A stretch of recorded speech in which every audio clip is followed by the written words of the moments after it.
Hi, this is Ron Levine from Mindfulness and Blue Jeans, and I am really looking forward to this one. This is called The Art of True Release, and I'd like to take a second to explain what I mean by it being an art. Several months ago, I gave a talk discussing the difficulties that humans face, largely arising from how we interact with the world today, given that our subconscious minds and bodies still expect the world that we inhabited tens of thousands of years ago. We still naturally react to certain situations in ways that would have been appropriate back when we were on the African savanna threatened by saber-toothed tigers, but maybe aren't so appropriate today when we're talking to our boss at work. One of the things that it's easy to forget when we're frustrated by the way that we react to things is that our entire survival as a species depended upon it at one time. There was a time when these sorts of reactions were absolutely appropriate and necessary. I find it helpful to remember that context when I start to have negative feelings about my own natural reactions. For our current discussion, it might be helpful to think about what happens when something touches the palm of a baby's hand. The baby immediately latches onto it. They grasp it with a strength that we wouldn't even think that they had. And that is exactly what they should be doing. That is one of the very first ways that we learn to interact with the world. And it's necessary for us to get the things that we need to survive. As we go through life, we continue grasping. Now, we do learn very early on that it's inappropriate to grasp certain things, like a hot potato. But we have a much harder time learning that lesson when it comes to not grasping thoughts and feelings. The frustration that arises from that can make us hate all grasping. But it's important to recognize and remember where that came from. Grasping was here to help. Sometimes it still does help. For example, if we're going downstairs and we lose our balance, we naturally reach out and grab onto the railing. This is good. Where we can run into trouble is when this starts to translate into mental or emotional grasping. For example, there's the classic story about how to trap a monkey, where they hollow out a coconut and insert some rice, and there's a hole just large enough for the monkey to be able to reach their hand in and grab the rice inside. But then they're unable to extract their clenched fist, and they will not release the rice. The monkey then literally is trapped by its own grasping. Ironically enough, now by a grasping that is making it such that they will never actually be able to eat the object that they are grasping. We often hear the phrase monkey mind to refer to scattered thinking, but I almost wonder if this isn't an even more appropriate reason to call our method of thinking monkey mind. The art of true release comes from developing the techniques that allow us to identify and work with unskillful grasping. The kind of grasping that keeps us from exploring opportunities or changes in our lives that might make us happy instead of just keeping us comfortable. We can work on releasing unskillful grasping, but we don't have to hate grasping to do it. Hating all grasping is in itself a form of grasping onto this ideal of never grasping. If we're going to stop inappropriate grasping, how do we do that without more grasping? We can't forcibly stop grasping, but we can do something else. I had a dream one night, 6 or 8 years after I had started my practice. And in this dream, I was going up a roller coaster. I was way up in the sky. I couldn't see anything behind me. There was nothing to the sides of me. I was that high up in the air. There was nothing in front of me. All I could see was the track. It was incredibly steep, and I could see that it was nearing the top. And I knew that once it crossed over the top, it was a free fall. I was freaking out. And I was panicking, and I was looking all around trying to figure out how to stop it. Suddenly, I remembered my practice. Now, this was not a lucid dream. I did not know I was dreaming. I had just been practicing long enough at that point that my practice actually seeped into a dream. I realize I cannot stop what is about to happen, but I can observe it, and I can breathe as I observe it. And right in my dream, I closed my eyes, focused on my breath and what I was feeling without judgment, and the dream ended. The dream ended because I wasn't feeding it anymore. The dream was coming from me. It was coming from my fear. It was coming from my anticipation. Once I watched that process, instead of feeding that process, it had nowhere left to go. It ran out of fuel, and it stopped. And that's what we can do. We cannot watch this process and perpetuate this process at the same time. We can go back and forth between the two very, very quickly, but we cannot do both of them at the same time. Now, if we think back to our monkey trapped in the coconut from earlier, with a bit of reflection and insight, the monkey could realize that it could release its grip, remove its hand, turn the coconut upside down, and shake the rice out. It's that kind of skillful reflection and action that we'll practice now. With that in mind, let's begin. If you're new to meditation, it's recommended to do this in a quiet place where you won't be disturbed, but as you continue your practice, you'll become better at taking this off of the cushion and into your daily life. If you are seated in a quiet area, it's perfectly fine to sit in a normal chair, a meditation cushion, whatever's comfortable.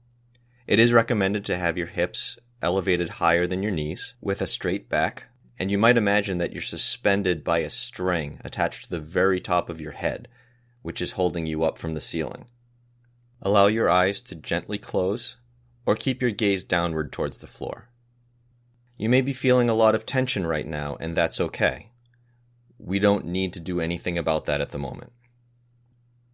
Let's come to the breath first.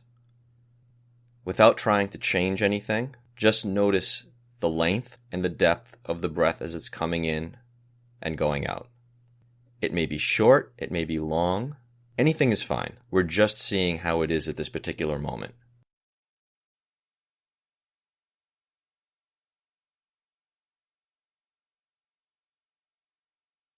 Now take a moment to consider your intention for this practice. What brought you to this right now?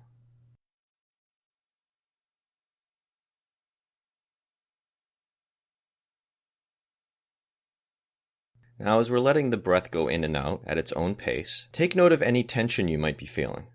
There may be a little, there may be a lot, you might not even be aware of some of it yet. Are your eyebrows tense? Are you clenching your eyes shut? Do you feel any tension in the face or the jaw? Do you feel like you have the weight of the world on your shoulders? We don't need to do anything with this just yet. We don't have to try to make things soften or relax. We'll get there. For now, we're just noticing. We can't force things to soften or relax. It's like when there's a pool with sediment in it, and it's all stirred up and moving around. We can't force the sediment to settle to the bottom. All we can really do is watch with patience, and it will take care of itself.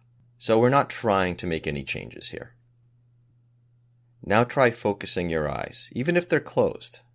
Even with our eyes closed, we can still bring focus. It's very helpful to do this because you cannot focus your eyes and be picturing something else at the same time. Observing our breath and focusing our eyes will help us remain rooted in the present moment. Now let's move on to this feeling of grasping. Maybe you have something that you feel grasping for right now that you can work with. It could be anything from a desire for some kind of material satisfaction or a physical satisfaction, something related to a career, a relationship. It could even be what it is that you hope to get out of this practice. Something that you are reaching for or clinging to, something that you consider necessary to have or to keep in order to be happy. Let's take one thing that's coming up for you.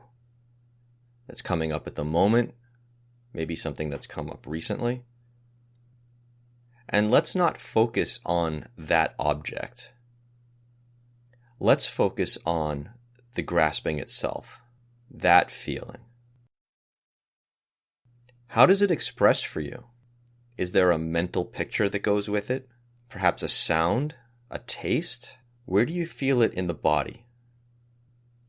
It could be a stirring in the stomach, a tightness in the chest, maybe a clenching of the hands. Maybe you tighten your face. Bring attention to that area and breathe into that area. There's no need to control or direct. We don't have to judge or change. We're inquiring. This is a part of us communicating with us.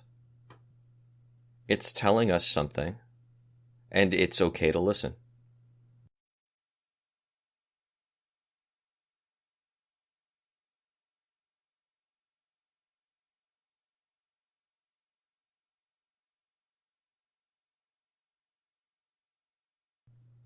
Oftentimes we'll find that the object of our grasping has very little to do with what we actually want.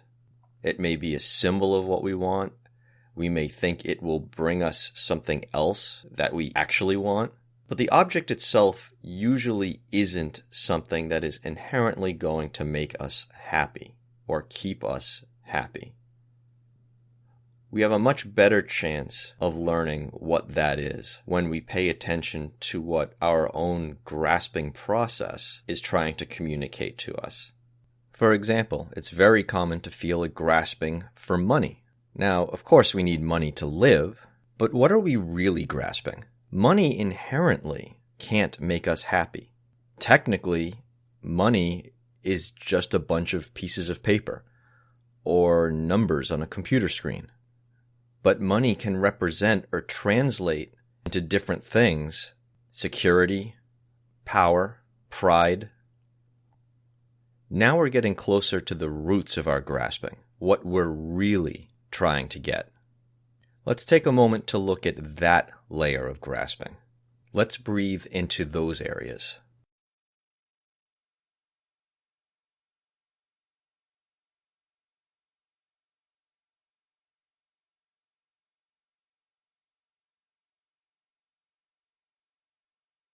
Bring the focus back to your eyes if you've lost it. Observe the breathing process just as it is, and open to the sensations and the feelings that come with the grasping. Very often there's movement. It is a process, so you may find that it changes very quickly. It may move very slowly. It may not even be perceptible right now. It may feel completely stagnant. As we continue to practice, we get better at noticing more and more subtle changes within these processes, which make them that much easier to work with. We're allowing them to move. Let's take a moment with that to see if we feel any movement.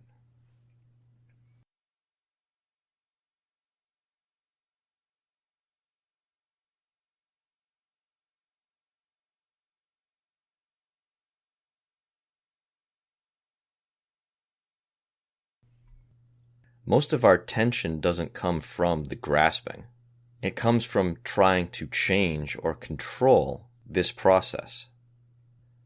Usually what we end up doing is perpetuating the grasping process, fixating on the object of grasping, and in continuing to focus on it, we keep that cycle of grasping alive. If we simply watch the process and let it move on its own, we can come back to a more natural state of release. We can't force release, but it is our natural state, and we will gravitate back to it when we let things move. Releasing and relaxing aren't our goal, but they are a very common byproduct of this practice. They can arise very quickly for those who have been practicing for a long time. They may take longer for new practitioners. But it does happen. As we conclude, let's reflect on the relationship that we've just had with our own grasping. Was it different than usual? If it didn't feel different yet, do you think it might feel different at some point with more practice? And let's think back to the intent that we had at the very beginning. Based on the last 10 minutes or so, how might your intent be different for your next practice? This is Ron from Mindfulness in Blue Jeans, and thank you for sitting with me.